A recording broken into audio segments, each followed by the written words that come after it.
You ask Tiger to solve. This deals with linear equations with one unknown. The final result is x equals -8. Let's solve it step by step. Group all constants on the right side of the equation. Subtract 21 from both sides. Simplify the arithmetic.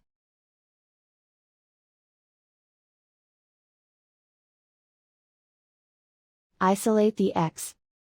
Multiply both sides by 4. Group like terms. Multiply the coefficients. Simplify the fraction. Simplify the arithmetic. And so the final result is x equals -8.